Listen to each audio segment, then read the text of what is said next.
আজকে আমরা শুরু করছি তাপ। তাপ চ্যাপ্টারের প্রথম যে জিনিসটা আমাদের জানতে হয় সেটা হচ্ছে ক্যালোরিমিতি। ক্যালোরিমিতি হচ্ছে তাপ সংক্রান্ত পড়াশুনো, যেখানে আমরা কোনো বস্তু কতটা তাপ গ্রহণ করলো বা কতটা তাপ বর্জন করলো সেই সম্পর্কে আলোচনা করা হয়, তাকে বলা হয় ক্যালোরিমিতি। তাহলে ক্যালোরিমিতিতে ধরো তুমি একটা বাটিতে কিছুটা গরম জল রেখেছো এবং তার সাথে সংস্পর্শে আরেকটা বাটিতে তুমি আরও কিছুটা গরম জল রেখেছো, এর সাথে সংস্পর্শে আরেকটা কিছুটা ঠান্ডা জল রেখেছো, বরফ থেকে বার করে ঠান্ডা জল রেখেছো। তাহলে দুটো বাটি পরস্পরের সংস্পর্শে রয়েছে এবং এটাতে রয়েছে গরম জল আর এটাতে রয়েছে ঠান্ডা জল। কিছুক্ষণ পর তুমি দেখতে পারবে যে অনেকক্ষণ পর তুমি দেখতে পাবে যে গরম বাটিতে যে জলটা ছিল সেটা কিছুটা ঠান্ডা হয়ে গেছে এবং ঠান্ডা বাটিতে যে জলটা ছিল সেটা আবার কিছুটা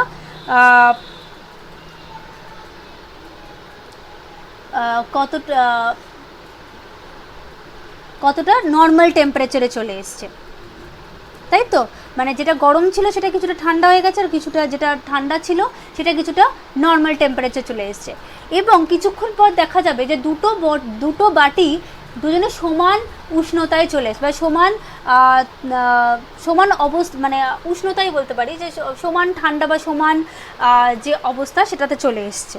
তাহলে এটা হচ্ছে ক্যালোরিমিতির মূল নীতি, যেখানে বলছে যে উষ্ণ বস্তু দ্বারা যে উষ্ণ বস্তুটা মানে গরম বাটিটা যে পরিমাণ তাপ বর্জন করবে শীতল বাটিটা ঠিক তত পরিমাণই তাপ গ্রহণ করবে।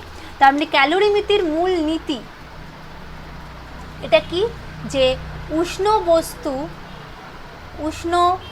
বস্তু দ্বারা বর্জিত তাপ, উষ্ণ বস্তু তাপ বর্জন করবে ইজ ইকুয়াল টু শীতল বস্তু দ্বারা গৃহীত তাপ। শীতল বস্তু সেই পরিমাণ তাপ গ্রহণ করবে, উষ্ণ বস্তু তাপ বর্জন করবে এবং শীতল বস্তু সেই পরিমাণ তাপ গ্রহণ করবে। এটাকে বলছে আমাদের ক্যালোরিমিতির মূলনীতি।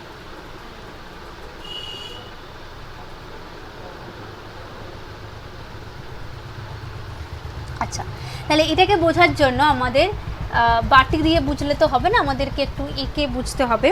তো ক্যালোরিমিতির মূলনীতি যেটা আমরা প্রমাণ করব, যে ধরে নিচ্ছি এ হচ্ছে একটা বস্তু, যে বস্তুটা হচ্ছে উষ্ণ এবং এ বস্তুর সাথে সংস্পর্শে আর একটা বস্তু আছে বি, সেটা হচ্ছে শীতল। ঠিক আছে, এ বস্তু আর বি বস্তু দুটো রয়েছে এবং এ বস্তু রয়েছে শীতল এবং উষ্ণ এবং বি বস্তু হচ্ছে শীতল।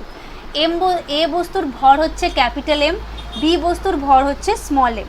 ঠিক আছে, এবারে এখানে আপেক্ষিক তাপ বলে একটা জিনিস আসছে।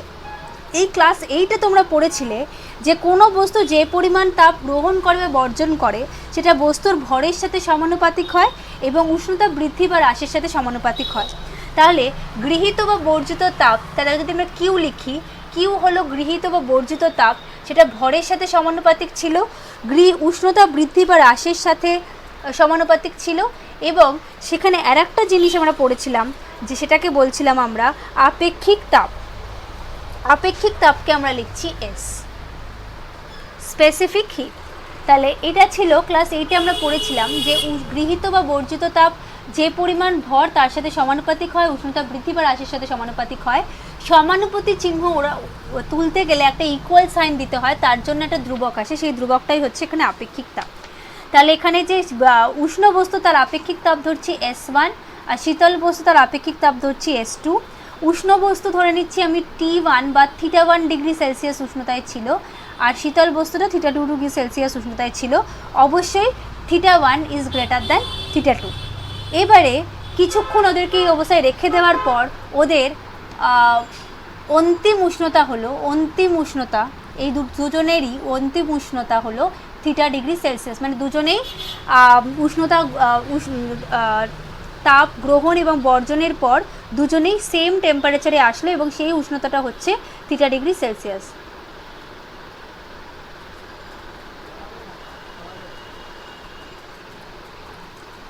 তাহলে এখানে এ বস্তু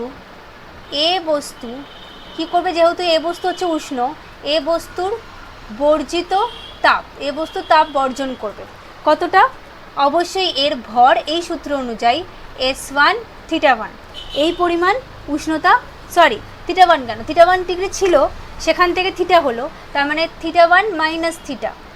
ও উষ্ণ ছিল, তাহলে θ1টা অবশ্যই বেশি ছিল, থিটার থেকে θ1টা বেশি ছিল।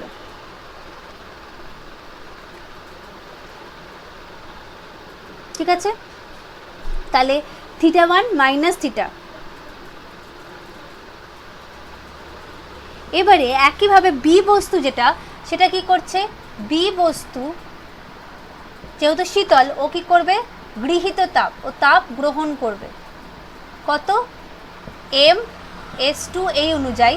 এর শীতল ছিল মানে এই উষ্ণতাটা কম ছিল, সেখান তাহলে থিটা মাইনাস θ2। এবারে আমাদের কি বলছে যে ক্যালোরিমিতির মূল নীতি কি, তাহলে ক্যালোরিমিতির মূল নীতি অনুযায়ী, ক্যালোরিমিতির মূল নীতি, ক্যালোরিমিতির মূল নীতি অনুযায়ী কি, m(s1) θ1 minus theta is equal to m(s2) theta minus θ2। এটাই হচ্ছে ক্যালোরিমিতির মূল নীতি। ঠিক আছে, ধরে নিচ্ছি যে যেখানে বাইরে কোনো বাইরে মানে আশেপাশে পরিবেশের সাথে কোনো তাপের আদান প্রদান হয়নি, এটা আমরা ধরে নিচ্ছি। এবারে এই যে আমরা তাপের ব্যাপারে জানলাম, এবারে এর একটা যেটা ইম্পর্টেন্ট জিনিস এখানে আছে, সেটা হচ্ছে তাপ এবং মানে কার্য এবং তাপের মধ্যে একটা সম্পর্ক, কার্য ও তাপ, এটা জুলের সূত্র বলা হয়। কার্য এবং তাপের যে তুল্যতা, সেখানে কি বলছে যে আমরা ঠিক যতটা পরিমাণ কার্য করতে পারি, ঠিক সেখান থেকে সেই কার্য করে আমরা সেখানে তাপ উৎপন্ন করতে পারি। যেমন শীতকালে যখন আমাদের ঠান্ডা লাগে, তখন আমরা হাতে যখন হাত ঘষি, তখন আমরা দেখি সেই হাতটা গরম হয়ে যাচ্ছে, তার মানে এই যে আমরা কিছু পরিমাণ কার্য করলাম, তার থেকে আমরা তাপ পেলাম। আবার তাপ শক্তিকে কাজে লাগিয়ে আমরা ভূপৃষ্ঠের যে তাপ শক্তি, সেটাকে কাজে লাগিয়ে আমরা জানি যে পৃথিবী পৃষ্ঠের ভেতরে, যদি পৃথিবী পৃষ্ঠের ভেতরে ঢুকে যায়, তাহলে সেখানে উষ্ণতা বৃদ্ধি পায়। সেই উষ্ণতাকে কাজে লাগিয়ে আমরা অনেক তাপ শক্তিকে কাজে লাগিয়ে কিন্তু আমরা অনেক কাজ করতে পারি, যান্ত্রিক শক্তিতে পরিণত করতে পারি। তার মানে কার্য থেকে তাপে যাওয়া সম্ভব, আবার তাপ থেকে কার্যতে আসা সম্ভব। এটাকেই বলছে জুলের সূত্র। কি বলছে, যখন কাজ করার ফলে তাপের উৎপন্ন হয় বা তাপকে কার্যতে রূপান্তর করা সম্ভব হয়, অর্থাৎ জুলের সূত্র অনুযায়ী কার্য হলো তাপের সাথে সমানুপাতিক, কার্য সমানুপাতি তাপ। কার্যকে লিখব W, সমানুপাতি তাপকে লিখব Q। কার্য হলো তাপের সাথে সমানুপাতিক, তাহলে W is equal to sine দিলে এখানে একটা ধ্রুবক লিখতে হয়, তার নাম দিচ্ছি J।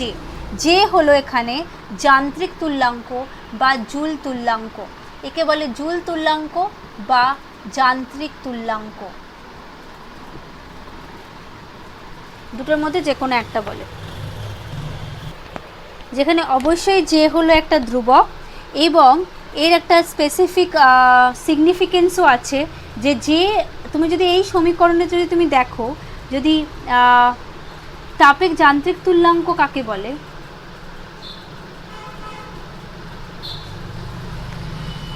সেটা কি বলতে পারি যে দেখো, যদি এই ফর্মুলাটা যদি আমি বসাই, J is equal two W is equal two JQ, যদি Q ইজ ইকুয়াল টু 1 হয়ে যায়, তাহলে W is equal two J হয়ে যাবে।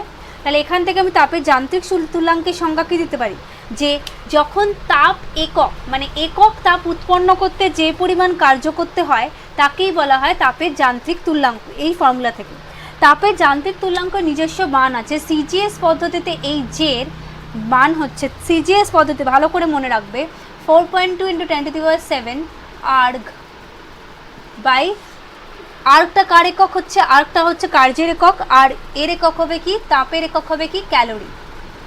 আর যদি এসআইতে নিতে চাও, তাহলে জের ভ্যালু হবে 4.2, এটার ভ্যালু হবে জুল পার ক্যালোরি, সরি এসআইতে নয়, এটা হচ্ছে জুল, কার্যকে যদি আমি জুলে ধরি তাহলে সেক্ষেত্রে।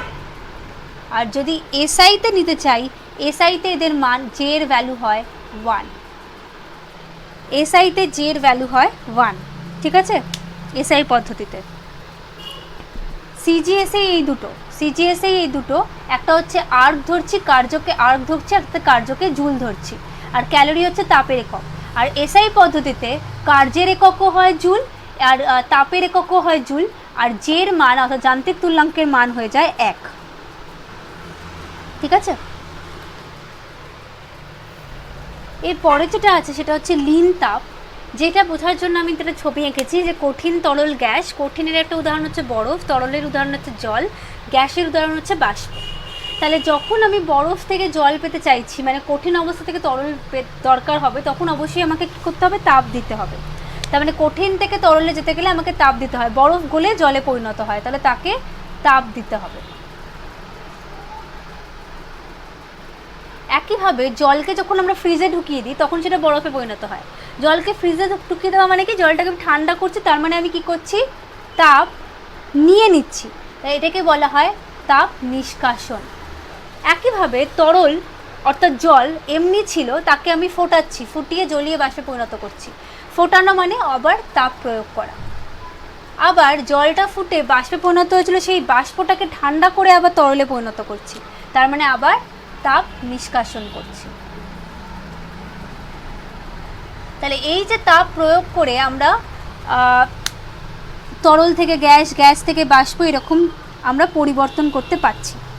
এবারে লীন তাপ হলো যখন যে তাপটা প্রয়োগ করলে অবস্থার পরিবর্তন হচ্ছে। তার মানে এই বরফটা ছিল, বরফটাকে আমি তাপ প্রয়োগ করছি করছি করছি করছি, বরফটা একটা সময় হবে কি, প্রথমে তাপ প্রয়োগ করলেই যে গলতে শুরু করবে এরকম নয়, প্রথমে একটা সময় অবধি আমাকে তাপ প্রয়োগ করতে হবে, তারপরে বরফটা গলতে শুরু করবে। গলার পর বরফটা পুরোপুরি যতক্ষণ না অবধি তরলে পরিণত হচ্ছে ততক্ষণ অবধি উষ্ণতার কোনো পরিবর্তন হবে না। কিসের পরিবর্তন হবে, শুধু বরফটা তরলে বরফটা জলে পরিণত হবে বা কঠিনটা তরলে পরিণত হবে। তাহলে তখন শুধুমাত্র বস্তুটার অবস্থার পরিবর্তন হচ্ছে, কিন্তু উষ্ণতার কোনো পরিবর্তন হয় না। তাহলে লীন তাপ, কোনো একটা বস্তুর লীন তাপ সে কী করছে, শুধু বস্তুটার অবস্থার পরিবর্তন করছে, মানে বরফ থেকে জলে পরিণত করছে, কঠিন থেকে তরলে, তরল থেকে গ্যাসে, গ্যাস থেকে তরলে, তরল থেকে কঠিনে, এই রকম পরিবর্তন করছে, কিন্তু উষ্ণতার কোনো পরিবর্তন করছে না, তাকে আমরা বলছি লীন তাপ। লীন তাপ Q is proportional to M, তাহলে Q is equal to M L. এখানে এলটা হচ্ছে, এই এলটা হচ্ছে লীন তাপ, যেটাকে আমরা মাপছি। তাহলে এই কঠিন থেকে তরলে পরিণত হওয়া অর্থাৎ বরফ গলে যাওয়া, সেটাকে বলা হয় গলন। একইভাবে কঠিন থেকে তরল, এটাকে আমরা বলছি কি, গলন। একইভাবে তরল থেকে কঠিন হয়ে যাচ্ছে, তরল থেকে জমে কঠিন হয়ে যাচ্ছে, সেটাকে কি বলবো আমরা, কঠিনীভবন। তরল থেকে গ্যাস, তরল থেকে গ্যাসে পরিণত হচ্ছে, বাষ্পীভবন। গ্যাস থেকে তরল, সেটা হয়ে যাচ্ছে কি, ঘনীভবন। ঠিক আছে, গলন মানে কি, যে বস্তুটাকে কঠিন থেকে তরলে পরিণত করতে যে পরিমাণ তাপ লাগছে তাকে বলছি আমরা গলন। আর গলনের জন্য যে লীন তাপ লাগছে, অর্থাৎ একক একক ভরের কোনো কঠিন পদার্থকে তার গলনাঙ্কে স্থির রেখে, যেমন বরফের গলনাঙ্ক হচ্ছে 0 ডিগ্রি সেলসিয়াস, তাহলে বরফের গলনাঙ্ককে 0 ডিগ্রি সেলসিয়াসে স্থির রেখে তাকে সম্পূর্ণরূপে জলে পরিণত করতে যে পরিমাণ তাপ লাগবে তাকে বলবো গলনের লীন তাপ। তাহলে বরফ গলনের লীন তাপ যদি 80 ক্যালোরি পার গ্রাম হয়, এর মানে কি, বরফকে 0 ডিগ্রি সেলসিয়াস উষ্ণতায় স্থির রেখে তাকে সম্পূর্ণভাবে জলে পরিণত করতে 80 ক্যালোরি তাপের প্রয়োজন হবে। ঠিক আছে, একইভাবে কঠিনীভবন, যদি আমি বরফটাকে, জল থেকে বরফ পেতে চাই তাহলে সেক্ষেত্রে কি হবে, তাহলে তরলটাকে কি করতে হবে, তার হিমাঙ্কে স্থির রাখতে হবে। যেমন জলের হিমাঙ্ক, জল কত ডিগ্রিতে বরফে পরিণত হয়, 0 ডিগ্রি, তাহলে তরলকে তার হিমাঙ্কে স্থির রেখে কঠিতে পরিণত করতে যে পরিমাণ তাপ নিষ্কাশন করে নিতে হবে। জলকে বরফে পরিণত করতে গেলে বরফ কী করতে হবে, তাপ নিষ্কাশন করে নিতে হয়, তাকে বলছি আমরা কঠিনীভবনের লীন তাপ। যেমন জলের কঠিনীভবনের লীন তাপ 80 ক্যালোরি পার গ্রাম, তার মানে জলকে একক গ্রাম ভরের জলকে সম্পূর্ণরূপে বরফে পরিণত করতে 80 ক্যালোরি তাপ জল থেকে শুষে নিতে হবে বা জল থেকে বার করে নিতে হবে, তবে সেক্ষেত্রে সেটা কঠিন ভবন অথবা জলে পরিণত হবে। তাহলে এর লেখচিত্রটা খুব ইম্পর্টেন্ট। যদি গলনের ক্ষেত্রে আমি দেখছি লেখচিত্রটা কেমন হয়, এটা গলন, গলনের ক্ষেত্রে সময়টাকে এখানে দিচ্ছি, আর এদিকে দিচ্ছি তাপমাত্রা বা উষ্ণতা, তাপমাত্রা এদিকে বাড়ছে। তাহলে প্রথমে গলন মানে কি কঠিন থেকে তরল, তাই তো? তাহলে প্রথমত হচ্ছে কঠিনটা এত ডিগ্রি উষ্ণতায় ছিল, এবারে আমি যখন সময়ের সাথে সাথে যখন তাপমাত্রা বৃদ্ধি করছি, তাপমাত্রা বৃদ্ধি পাচ্ছে এবং একটা সময় সেই তাপমাত্রাটা স্থির হয়ে যাবে, যেখানে এইখানটায় ছিল পুরোটাই কঠিন, এইখান থেকে শুরু হচ্ছে কঠিন প্লাস তরল দুটোই। এবারে এই উষ্ণতায় এসে এইখানটায় এসে সমস্ত কঠিন তরলে পরিণত হয়েছে, তাহলে তখন আবার কি হবে, উষ্ণতা বৃদ্ধি পাবে, তাহলে তখন এটা হয়ে যাচ্ছে পুরোপুরি তরল। তাহলে এই অবধি শুধু কঠিন ছিল, এই বিন্দুর পর থেকে কঠিন প্লাস তরল, আর এই বিন্দুতে পুরোটাই এসে তরলে পরিণত হয়েছে। তাহলে এ বি সি বিন্দুতে পুরোটাই এসে তরলে পরিণত হয়েছে, তাহলে সি থেকে ডি অবধি শুধুই তরল রয়েছে। তাহলে সেটাকে আমরা বলছি কি, যে গলন সম্পূর্ণ হয়েছে, মানে বস্তুটা গলে গেছে। আচ্ছা, একইভাবে যদি বা কঠিনীভবন দেখি, কঠিনীভবন মানে কি তরল সেখান থেকে কঠিন হবে, কঠিন হবে মানে কি উষ্ণতা কমবে, তাহলে এদিকে সময়, এদিকে হচ্ছে তাপমাত্রা, এখানে আমি লিখছি কঠিনীভবন। তাহলে উষ্ণতা কি ছিল, বেশিতে থাকবে সেখান থেকে কমবে, তাহলে তরল মানে জল বেশি উষ্ণতায় ছিল, সেখান থেকে কমছে কমছে কমছে, উষ্ণতা কমাচ্ছি, একটা উষ্ণতায় গিয়ে আবার স্থির হয়ে যাবে, যেখানে এখানে কি ছিল, তরল ছিল মানে জল শুধু ছিল, এখানে তরল তার সাথে কঠিনে পরিণত হতে শুরু করেছে। তাহলে এটা এ বিন্দুতে তরল, বি বিন্দুতে তরল এবং কঠিন দুটোই, সি বিন্দুতে এসে পুরোটাই কঠিনে পরিণত হয়েছে। তাহলে কঠিনে পরিণত হওয়ার পর আবার উষ্ণতা কমতে শুরু করবে, অর্থাৎ 0 ডিগ্রি যদি জল হয় তাহলে সি বিন্দুটা হচ্ছে 0 ডিগ্রি সেলসিয়াস, যেখানে পুরো জলটাই কঠিনে পরিণত হয়ে গেছে। তাহলে তারপর থেকে কি হবে, আবার উষ্ণতা কমতে শুরু করবে। একইভাবে এই জিনিসটাকে এক্সপ্রেস করা যায় বাষ্পীভবন এবং ঘনীভবনের জন্য। বাষ্পীভবনের ক্ষেত্রে কি হবে, স্ফুটনাঙ্কে স্থির রেখে আমরা তরল থেকে গ্যাসে পরিণত করছি, আর ঘনীভবনের ক্ষেত্রে কি করছি আমরা, তার উল্টোটা, অর্থাৎ বাষ্প থেকে তরলে পরিণত করছি। আচ্ছা, এই চ্যাপ্টারের একদম শেষের দিকে আমরা চলে এসেছি, যে সম্পৃক্ত অসম্পৃক্ত বাষ্প। কোনো বাষ্পকে আমরা সম্পৃক্ত তখনই বলবো যখন বাষ্পতে ঠিক যতটা পরিমাণ জলীয় বাষ্প থাকা দরকার ঠিক ততটাই জলীয় বাষ্প রয়েছে, এর থেকে বেশি জলীয় বাষ্প এর থেকে মানে যদি আরও জলীয় বাষ্প থাকে তাহলে তারা এটাকে সম্পৃক্ত করতে পারবে না, মানে যতটা দরকার ততটাই রয়েছে, আর যদি ততটা না থাকে তাহলে তাকে আমরা বলবো অসম্পৃক্ত জলীয় বাষ্প। নেক্সট শিশিরাঙ্ক। শিশিরাঙ্ক আমরা দেখি যে শীতকালে গাছের পাতায় বা মাটিতে দেখি যে শিশির পড়ে রয়েছে, সেটা কি হয়, যে ঠান্ডা বাতাস এরকম জলীয় বাষ্পের সংস্পর্শে এসে সম্পৃক্ত হয়ে যায় এবং ভূপৃষ্ঠ সংলগ্ন ঠান্ডা বাতাসের সংস্পর্শে এসে জলে পরিণত হয়, ছোটো ছোটো জলবিন্দুতে পরিণত হয়, পাতার উপর ঘাসের ওপর তখন তাদের পড়ে থাকতে দেখি। তাহলে উষ্ণতা একটা নির্দিষ্ট উষ্ণতার নিচেই একমাত্র শিশির জমতে পারে, সেই উষ্ণতাকে বলা হয় শিশিরাঙ্ক। যে উষ্ণতায় শিশির জমতে থাকে তাকেই বলা হয় শিশিরাঙ্ক। আর এই জলীয় বাষ্পগুলো যখন ধূলিকণাগুলোকে কেন্দ্র করে ভাসতে থাকে তখনই সেটা হয়ে যায় কুয়াশা। নেক্সট সবচেয়ে লাস্টে যেটা রয়েছে জলের ব্যতিক্রান্ত প্রসারণ। জলের প্রসারণটা ঠিক একটু ডিফারেন্ট টাইপের হয়। আমরা যদি জলের প্রসারণটা দেখি, যে উষ্ণতা বৃদ্ধি, এই দিকে ধরো উষ্ণতা বৃদ্ধি পাচ্ছে আর এই দিকে আমরা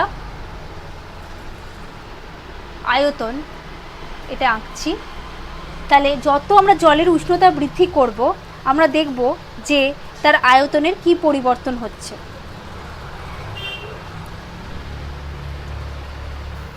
চার ডিগ্রি সেলসিয়াস উষ্ণতায় এসে জলের আয়তন সর্বনিম্ন হয় এবং 4 ডিগ্রি সেলসিয়াসে সবচেয়ে কম।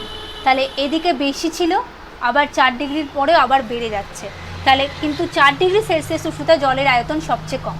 তাহলে আয়তন যদি ঘনত্ব দেখি তাহলে ঠিক তার উল্টোটা হবে, 4 ডিগ্রি সেলসিয়াস উষ্ণতায় জলের ঘনত্ব সবচেয়ে বেশি, তারপরে দুদিকে কমতে থাকছে। এই ঘনত্বটা প্রায় 1 গ্রাম পার সেন্টিমিটার কিউব এর কাছাকাছি হয়। 4 ডিগ্রি সেলসিয়াস উষ্ণতায় জলের ঘনত্ব প্রায় 1 গ্রাম পার সেন্টিমিটার হয় এবং 4 ডিগ্রি সেলসিয়াস উষ্ণতায় জলের ঘনত্ব সবথেকে বেশি হয় এবং আয়তন সবথেকে কম হয়।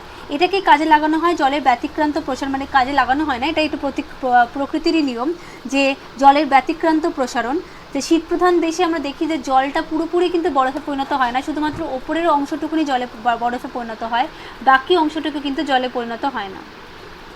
নিচের যে অংশ সেখানে কিন্তু মাছেরা বা গাছপালা যারা আছে তারা কিন্তু ঠিকই থাকে। ঠিক আছে, কেন হয় এটা?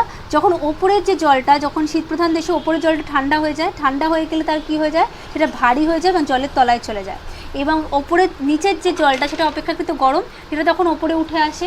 এইভাবে জলের কী হতে পারে, জলগুলো এইভাবে চলাচল করতে থাকে, নিচের জলটা ওপরে আসে, ওপরের জলটা নিচে আসে, এইভাবে চলাচল করতে থাকে।